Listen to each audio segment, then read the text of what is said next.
Mi esposa aseguró que pasar un mes con su ex era por compasión. Nuestra hija la respaldó. Yo tomé distancia.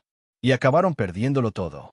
Llevamos 21 años de casados. Yo tengo 42, ella 40. Nos conocimos en una reunión organizada por un amigo en común. Desde el primer momento, me llamó la atención su personalidad, aguda, sarcástica, con esa capacidad de dejar a todos en silencio con solo una frase bien lanzada. Me gustaba eso de ella. Aún me gusta, cuando no va dirigido hacia mí. Empezamos sin mucho, jóvenes y sin un rumbo claro. Al poco tiempo nació nuestra hija, Martina, que ahora tiene 19, y fuimos construyendo todo desde cero. Nunca tuvimos una vida perfecta, pero sí estable. Yo trabajaba jornadas eternas, mientras ella se encargaba del hogar. Con el tiempo, retomó sus estudios de forma parcial y luego comenzó a trabajar desde casa como orientadora de bienestar. Con los años, empezamos a alejarnos. Yo me volví más práctico, ella, como dice ahora, más alineada con su yo superior. Empezó a cambiar el tono con el que hablaba, a perder la paciencia con facilidad. De pronto, cualquier comentario mío era recibido como una crítica. Y Martina empezó a ponerse de su lado en todo,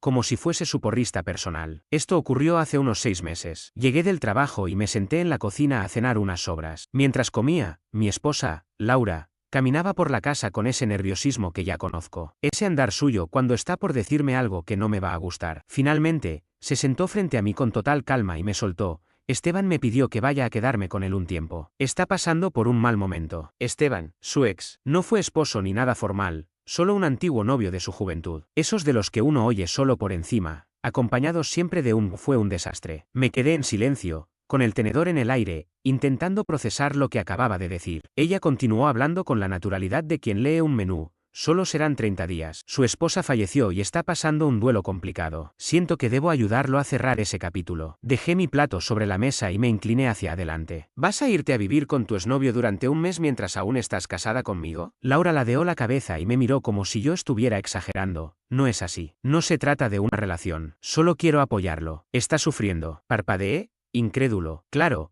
porque la mejor forma de manejar el duelo es con cafés compartidos y rutinas matutinas. Ella cruzó los brazos. No seas cruel. Perdió a alguien. Y yo estoy por perder a alguien también, respondí. ¿Desde cuándo están hablando otra vez? Hace un tiempo. De vez en cuando. No es como si te lo hubiera ocultado. No lo mencionaste ni una vez hasta hoy, justo cuando ya decidiste la fecha en que te mudas. No tuve tiempo de terminar la frase porque Martina apareció desde el pasillo. Perfecto. No escucho todo, pero eso nunca la detuvo antes. No es tu propiedad, papá, soltó con tono desafiante. No puedes controlar con quién habla ni dónde va. Puede ayudar a alguien si así lo decide. Perdón, le dije. Ahora soy tu expadrastro y no tu padre. Martina bufó, como si estuviera preparándose para una charla motivacional. Siempre haces que todo gire en torno a ti. Esto no es sobre ti. Es mamá haciendo algo bueno por alguien que lo necesita. Martina está hablando de irse a vivir con su ex durante un mes. Laura intervino. No voy a compartir cama con él, si es lo que piensas. Pero sí una casa, respondí. Martina se encogió de hombros. Exageras. No es como si se fueran de luna de miel. Y yo estoy acá,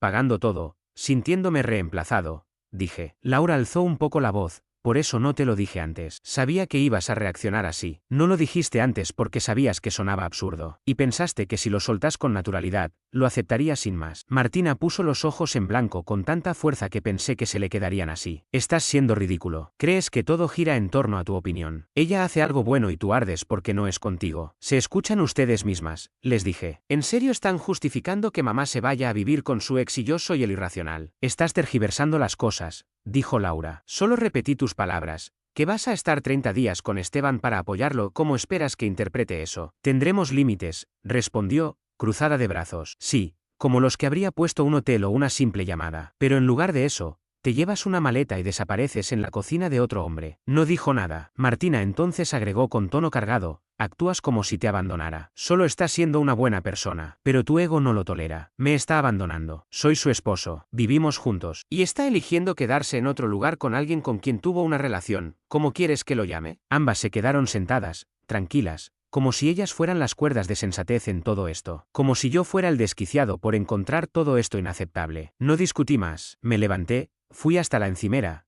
tomé mi portátil y volví a sentarme a la mesa. Laura me observó como si esperara que buscara un terapeuta en línea. En cambio, abrí el correo y redacté un mensaje. Asunto: aclaración sobre separación. Solo un párrafo. Claro y directo. Según lo conversado hoy, has decidido residir fuera de nuestro hogar compartido durante los próximos 30 días. Durante este tiempo, Todas las responsabilidades financieras, servicios, cuentas y gastos quedarán separados, incluyendo combustible, alimentos, servicios de streaming, suscripciones, gimnasio y costos escolares de Martina. Por favor, confirma para dejar constancia. Sin emociones, sin signos de exclamación, solo hechos. Lo envié y me copié a mí mismo. Me quedé esperando. Laura soltó una risa seca. ¿En serio? ¿Un correo? ¿Quieres actuar como adulta? Entonces asume las reglas del juego. No voy a mantener dos hogares. Tú tomaste una decisión. Yo solo la formalizo por escrito. Sacó su teléfono, escribió algo durante unos segundos y dijo, ¿contento? Un segundo después, escuché el sonido del nuevo correo en mi bandeja de entrada. Respuesta de una sola palabra. Confirmado. Martina, aún de pie como si estuviera en un rodaje para una campaña de empoderamiento, aplaudió. Muy bien, mamá. Límite claro. Me volví hacia ella. Perfecto. Entonces tu tarjeta para la universidad queda congelada desde mañana. Límite claro para todos. Y dejó de aplaudir en un segundo. Laura me miró con una media sonrisa y se encogió de hombros. No importa. Volveré antes de que siquiera notes mi ausencia. La miré directamente a los ojos y le dije, no voy a extrañar a nadie. Y lo decía en serio. A la mañana siguiente, Laura preparó una pequeña maleta y se fue como si estuviera rumbo a un retiro espiritual. Martina, con entusiasmo calculado, la ayudó a llevar las cosas hasta el coche. Ni una sola lágrima, ni una duda, ni de parte de una ni de la otra. Y, la verdad, eso me dolió más de lo que habría imaginado. Me sentí como si solo fuera el tipo que paga las cuentas y repara lo que se rompe. Cuando salieron del garaje, ni siquiera miraron atrás. Se fueron como si me debieran algo a mí, no al revés. Me quedé de pie en la entrada durante varios minutos, procesando ese silencio tan denso que dejó su partida. Entré de nuevo a la cocina y vi el plato de Laura aún en el fregadero, restos del desayuno que compartimos antes de su salida. Miré hacia la habitación de Martina, la puerta estaba abierta, las luces encendidas, como si se hubieran escapado de sus responsabilidades con la excusa de una prueba de 30 días, sin pensar en las consecuencias. Fue en ese momento que entendí lo que ellas pensaban, que yo era la constante, el comodín, el tipo que seguiría allí, quieto, esperando con los brazos abiertos cuando decidieran volver como si todo hubiera sido una experiencia reveladora. No, no esta vez. Esperé un día antes de tomar decisiones importantes. No por rabia, sino por claridad. Las primeras 24 horas fueron extrañamente tranquilas. Demasiado, incluso, como si la casa misma no supiera si estaba bien respirar sin sus voces rebotando en las paredes. Fui a trabajar al día siguiente como si nada hubiera pasado. No le conté a nadie. No quería dar pie a preguntas. Mi plan era sencillo. Manejar todo en silencio. Pero no estaba evadiendo la realidad. Estaba preparando el terreno, porque cuando vives con personas que te dan por sentado y luego se van creyendo que te quedarás en el mismo sitio, hay algo muy liberador en darte cuenta de que no tienes por qué hacerlo. Apenas llegué a casa, me senté con una libreta y empecé a anotar cada suscripción, cuenta y gasto compartido que salía de mi bolsillo. La lista fue más larga de lo esperado. Música, entregas de supermercado, Amazon Prime, hasta esa aplicación de astrología que Laura decía que la mantenía centrada. Todo cancelado, silenciosamente, sin advertencias, sin mensajes. Solo lo hice. Luego revisé la cuenta compartida en la nube. Laura había estado subiendo fotos desde la casa de Esteban. Nada fuera de lugar. Selfies en el porche, imágenes de su perro, smoothies verdes. Pero me incomodó. No porque creyera que algo pasaba entre ellos, aún, sino porque ella lucía tranquila. Demasiado. Mientras yo recogía lo que dejaron atrás. Así que seguí. Entré a la aplicación de presupuesto familiar, esa que yo configuré porque ninguna de las dos llevaba control de gastos, y las eliminé del sistema. Descargué todo el historial financiero y lo guardé en un disco externo, por si la cosa se ponía fea después. Ellas pidieron 30 días. Yo se los iba a dar, pero bajo mis condiciones. Al tercer día comenzaron las notificaciones. Martina intentó pagar en su restaurante favorito, uno de esos lugares ridículamente caros donde te sirven lechuga con nombre, y su tarjeta fue rechazada. Lo supe porque me mandó una captura de pantalla seguida del mensaje. ¿Fuiste tú? No respondí. Esa misma noche, Laura me envió un correo. Oye, creo que hay un problema con las tarjetas. Avísame. Le contesté. Todo funciona bien por aquí. Asumo que Esteban se está haciendo cargo. No hubo respuesta. Horas después, Martina publicó en redes sociales algo como, algunas personas muestran quiénes son realmente cuando dejas de darles lo que quieren. Filosofía de Instagram. Me imaginé que esa ensalada debía haber sido transformadora. Pero no se trataba de venganza. No era un castigo. Era reciprocidad. Tú decides mudarte con tu ex para ayudarle a superar su duelo. Perfecto. Pero no esperes que yo siga llenando la despensa mientras juegas a ser terapeuta en casa ajena. El resto de esa semana me dediqué a limpiar, tanto física como digitalmente. Guardé varias de las cosas que Laura dejó, cremas, tazas favoritas, mantas, objetos cotidianos. No por rencor, sino por orden. Etiqueté las cajas y las apilé en el garaje. Fuera de vista, la habitación de Martina quedó intacta. No por nostalgia, simplemente no tenía ganas de tocarla todavía. Pero sí apagué las luces que dejó encendidas. Y desconecté la plancha del baño. La energía cuesta. Al final de esa semana, la casa se sentía distinta, más ligera, como si también ella estuviera soltando un peso. Fue entonces cuando me di cuenta, yo era quien sostenía todo, no solo en lo económico, emocionalmente, mentalmente. Era el punto de apoyo para dos personas que ni siquiera se daban cuenta del esfuerzo que suponía mantener el techo firme. Laura siempre decía que yo era demasiado práctico, que me faltaba vivir el presente. Ironías de la vida. Solo empecé a hacerlo cuando ella se fue. Ese fin de semana, finalmente se lo conté a alguien. A mi hermana, Diana. No somos extremadamente cercanos, pero ella es de confiar. Sin dramas, directa. Vive a una hora. Solemos hablar una vez por semana, más que nada para ver cómo está mamá o desahogarnos del trabajo. Esa vez la llamé un domingo temprano. Contestó diciendo, «Nunca llamas a esta hora, ¿qué pasó?». Le dije, Laura se fue a vivir con su ex por 30 días. Hubo un silencio, seguido de un «¿qué?». Le conté lo esencial, lo que me dijo Laura, el pequeño discurso de Martina, la historia de encontrar el cierre. Diana no me interrumpió, me dejó hablar. Y cuando terminé, solo dijo, «¿Y tú vas a permitir eso?». Le respondí, «No la estoy deteniendo,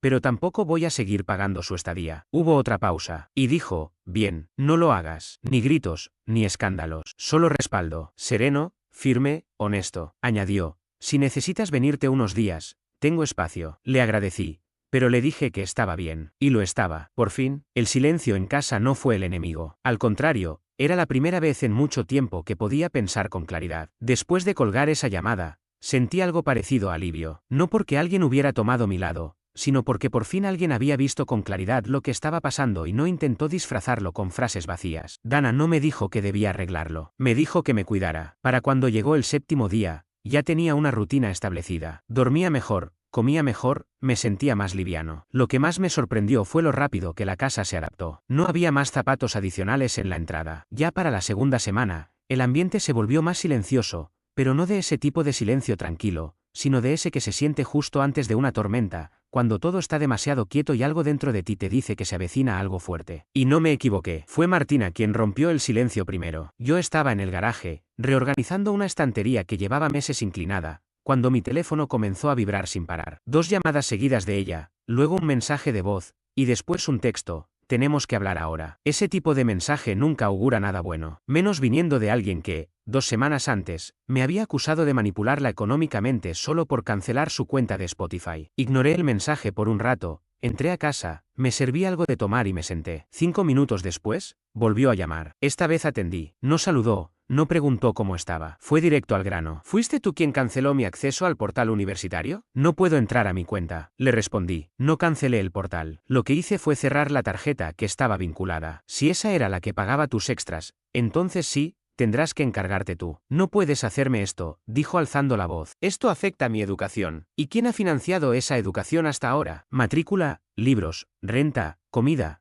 Todo lo he pagado yo. Pero estuviste ahí cuando tu madre me dijo que se iría con su ex, y la apoyaste como si fuera algo admirable. Así que si ya te consideras adulta, actúa como tal». Silencio. Luego, cortó la llamada. Esa fue la primera grieta, y no pasó mucho para que Laura fuera detrás. A la mañana siguiente, recibí un correo de ella. «El asunto, tenemos que hablar». Ningún saludo, ninguna disculpa. ¿Solo esto? «Siento que esto ya ha llegado demasiado lejos. Ya dejaste clara tu postura. Creo que deberíamos sentarnos a conversar cuando regrese y ver cómo reiniciamos todo». ¿Reiniciar? Como si esto fuera un mal programa de televisión, no un matrimonio abandonado por un retiro espiritual de 30 días con su ex. No respondí. Marqué el correo como no leído, por si acaso. Nunca volví a abrirlo. Al día siguiente, Dana volvió a llamar. Me dijo que no le había contado nada desde nuestra primera charla. «Vi la publicación de Martina», me dijo, «algo sobre que la abandonaste». Suspiré. Todo porque ya no puede entrar al gimnasio de la universidad. Esa era la gran crisis. Dana soltó una risa seca que me cayó bien. «Mira, yo pensaba que Laura era una mujer sensata, pero últimamente parece que se dejó el sentido común en algún lado. Es como si ahora justificara todo por el simple hecho de sentirse necesitada por alguien». Y Esteban le dio esa excusa perfecta. Tenía razón. No lo dije en voz alta, pero lo pensé. Esto no iba sobre sanación, iba sobre control. Laura quería seguir sintiéndose indispensable para alguien. Y a veces, Las personas justifican lo que sea si pueden envolverlo en empatía. Durante los días siguientes, me dediqué a revisar nuestras finanzas con más cuidado. Hice algunos ajustes. Quité a Martina como usuaria secundaria de una tarjeta de crédito, no por rencor, sino por orden. No quería más mensajes diciendo que no podía comprar su chai con leche de avena. Poco después, una amiga de Martina, de esas que solían venir mucho a casa, me escribió un mensaje directo. Era breve: solo quería decirte que lo que te están haciendo me parece muy injusto.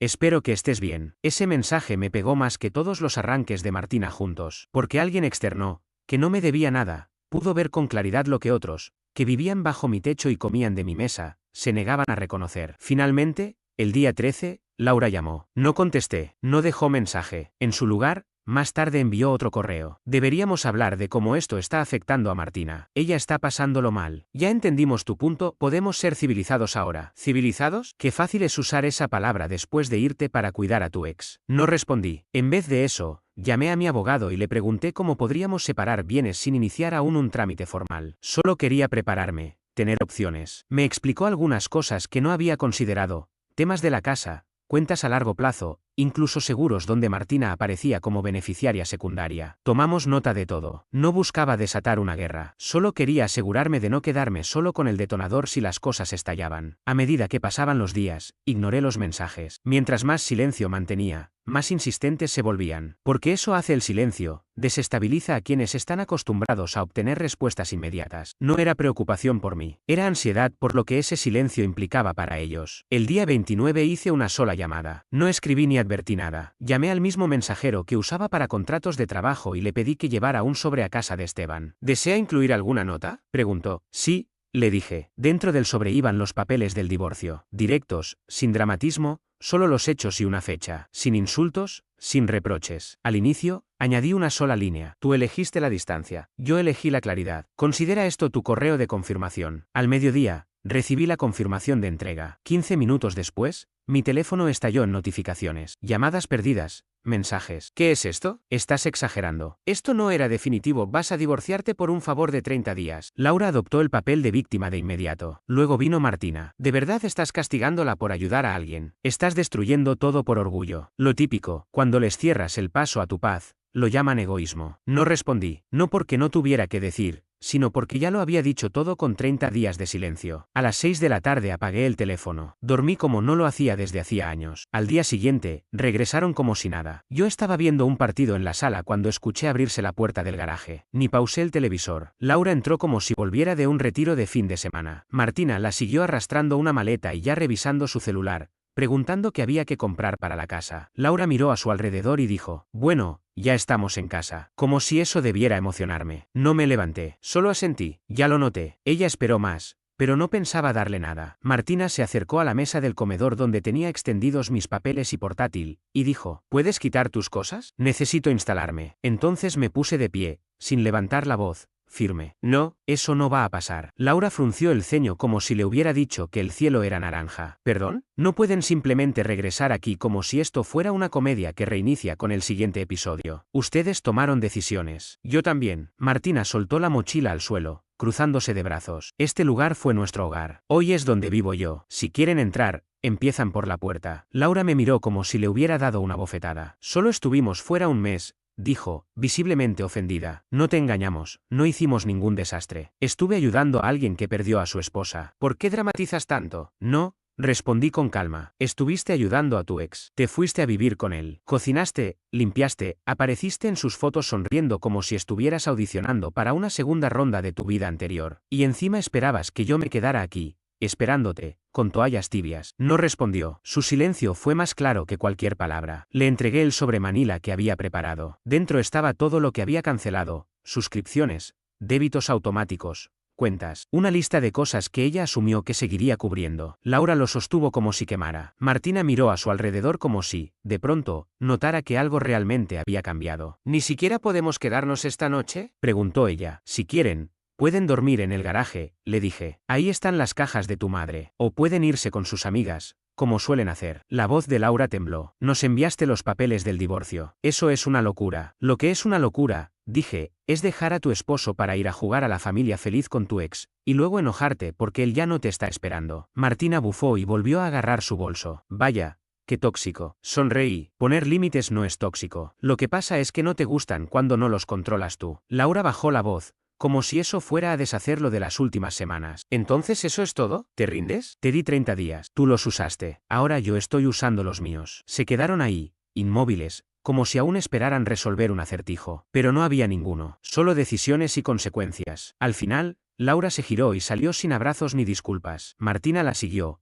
murmurando algo que no me esforcé por entender. Me quedé ahí, escuchando cómo la puerta se cerraba. Después caminé por la casa, no porque estuviera perdido, sino porque quería sentir el espacio, el silencio, la novedad de todo. La casa parecía más grande, no físicamente, sino emocionalmente. Había más aire, más libertad, más espacio para existir sin que alguien me empujara o me jalara. Pasé por la cocina, miré la alacena de las tazas, la que Laura llenaba con sus tazas de chica empoderada. Ahora estaba medio vacía, y me gustaba así. Entré a la habitación, me recosté en la cama y observé el ventilador del techo. Estaba apagado. El control remoto seguía de su lado. No lo toqué. Cerré los ojos y comprendí algo inesperado. No estaba enojado, no estaba resentido, estaba en paz. Había terminado. El día de la audiencia fue todo lo contrario a lo que Laura quizás imaginaba. Nada de público, ni reacciones dramáticas, ni música épica. Solo un pasillo frío, alfombra desgastada y un par de abogados con carpetas, como si fuera cualquier martes. Laura llegó bien arreglada, pero visiblemente tensa. Pelo rizado, maquillaje completo y el collar que le regalé hace 2 navidades, ese que decía que la hacía sentir elegante. Martina no la acompañó, lo cual no sorprendió a nadie. Siempre hablaban mucho en casa, pero en la realidad se quedaban en silencio. Laura apenas me miró al entrar. Solo asintió con los labios apretados y se sentó en su lado de la sala como si fuéramos extraños esperando al dentista. Mi abogado se inclinó hacia mí. Está nerviosa. Debería, le respondí. Laura había presentado una respuesta formal al divorcio. Nada especial. Algunas frases vagas sobre malentendidos y que nunca quiso que la separación fuera definitiva. Palabrería legal, escrita cuando ya todo se estaba cayendo a pedazos. Pero eso ya no importaba. Lo que contaba era lo que estaba por escrito y todo lo que yo tenía respaldado,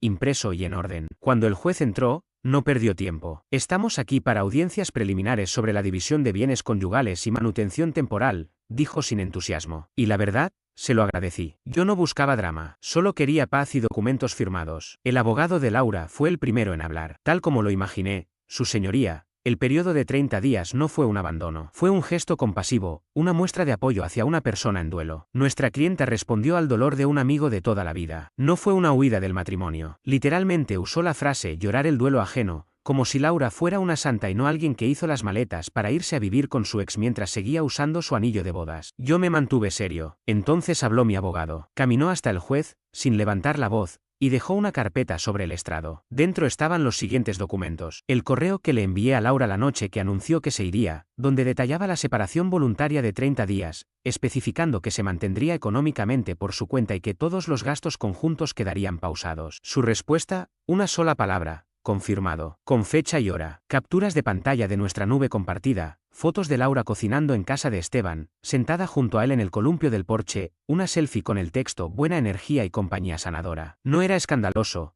pero sí lo suficientemente íntimo como para destruir su narrativa de compasión temporal. Un registro detallado de cancelaciones de cuentas, cambios de contraseñas y desvinculaciones digitales, todo documentado y con fecha. Sin emociones, solo hechos. El juez hojeó cada hoja en silencio. No hizo preguntas, ni una, como si ya hubiera visto esta historia muchas veces. Laura bajó la mirada, como si temiera que la carpeta estallara en fuego. Su abogado intentó recuperarse. No estamos cuestionando el fin del matrimonio, su señoría. Solo solicitamos al tribunal que considere una ayuda económica temporal y acceso compartido a los bienes de estilo de vida debido a la duración del matrimonio. Mi abogado no titubeó. Ella se fue de la casa por decisión propia. Lo firmó, lo reconoció y aceptó la separación financiera. Mi abogado solo siguió el procedimiento. No hay confusión, solo una sensación de derecho mal entendido después del arrepentimiento. El juez levantó la mirada por primera vez. Señora Sánchez, ¿cuánto tiempo estuvo ausente? Laura se aclaró la garganta. 30 días. ¿Viviendo con su expareja? Asintió. Sí,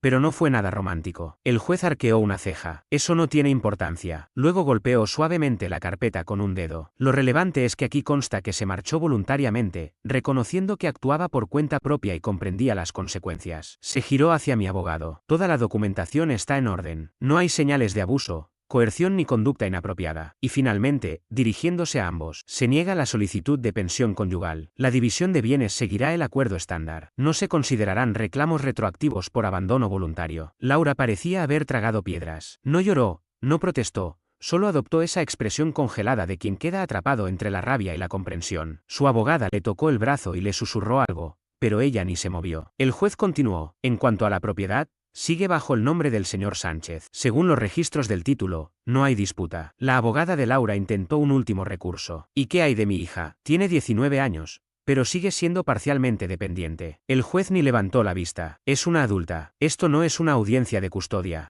Y así, el asunto quedó resuelto. Laura no dijo una sola palabra al salir de la sala. Se la veía más pequeña, no en el sentido físico, sino como alguien que apostó por una versión de la realidad que nunca llegó. Afuera, me senté en una banca a esperar mi transporte. Ya había cancelado el servicio de coche compartido que solíamos usar juntos, y no iba a pagarle el viaje de vuelta a casa de su hermana. Al poco tiempo, se acercó y se sentó en el otro extremo del banco, dejando entre nosotros al menos 60 centímetros. Tras un silencio prolongado, dijo: ni siquiera intentaste arreglar esto. La miré. Te mudaste con otro hombre y esperabas que yo dejara la puerta abierta. Ella negó con la cabeza, más confundida que molesta. ¿Así que simplemente apagaste todo? No, respondí. Solo comprendí que era yo el único que seguía encendido. No respondió. Se quedó allí otro minuto, como si aún estuviera procesándolo. Finalmente, llegó el auto de su hermana. Laura se levantó sin decir nada y se marchó. Yo permanecí sentado. El sol no brillaba más fuerte ese día, pero sí más limpio, como si por fin alumbrara la versión correcta de mi vida. Le mandé un mensaje a Dana durante el camino de regreso. Le dije que todo había terminado. Su respuesta fue simple: por fin. Más tarde, recibí un correo de mi abogado. El asunto decía: versión final, salida sin compromisos. Esa noche, asé un filete solo para mí. Lo comí en silencio, acompañado únicamente por la tranquilidad. Y sinceramente, eso se sintió como la verdadera victoria. Exactamente 9 días después del juicio, Laura reapareció. Sin previo aviso, un martes por la tarde, tocó la puerta. Abrí y ahí estaba, actitud a flor de piel, brazos cruzados, como si yo tuviera que darle explicaciones. ¿Cambiaste las cerraduras? ¿Ni siquiera un saludo? Solo vi exigencia disfrazada de formalidad. Me recargué en el marco de la puerta. Ya no vives aquí. Rodó los ojos tan fuerte que pensé que se le iban a salir. ¿Así es como vas a actuar? Te di espacio y esto es lo que me encuentro. No me diste espacio, le dije. Le diste mi espacio a tu ex. Ignoró eso. Necesito recoger unas cosas. Dejé cosas importantes. Me encogí de hombros. Empaqué todo. Está en el garaje. Puedes pasar por ellas. Pero eso es todo. Laura dio un paso al frente, como si fuera a entrar por la fuerza. No voy a hacer esto aquí, tampoco lo vas a hacer adentro. Se la notaba desorientada, como si la realidad de que ya no era su casa recién estuviera cayendo sobre ella. Como si el fallo del juez no importara porque en su mente seguíamos en una pausa. Hugo, ¿esto es en lo que te has convertido? Frío, rencoroso, echando a tu esposa como si fuera una desconocida. ¿Ex esposa? Dije, y las desconocidas no suelen tratarme como si fuera desechable. Laura resopló. ¿Crees que esto te hace mejor persona? Incliné la cabeza. No intento ser mejor, solo quiero que me dejen en paz. Se abrazó a sí misma, más tensa. Te di tiempo, te di espacio, pensé que te calmarías. Te equivocaste, respondí. Desvió la mirada hacia el auto. Martina está en el coche. Eso hace 2 personas que ya no viven aquí. Me fulminó con la mirada. ¿De verdad no te importa? Después de todos estos años. No me diste años, le respondí. Compartimos tiempo. Luego entregaste el tuyo a alguien más, como si yo fuera eterno. No lo soy. No le gustó esa respuesta. Comenzó a caminar en círculos sobre el porche, como si ensayara un discurso. ¿Sabes lo que se siente no ser vista? ¿Vivir con alguien que no escucha? Asentí. Estás describiendo los últimos 3 años de nuestro matrimonio. Apretó la mandíbula. Sabía que estaba perdiendo el control del guión. Intentó decir algo, pero no terminó la frase. Esperé. No dijo nada más. Pensaste que estaría aquí,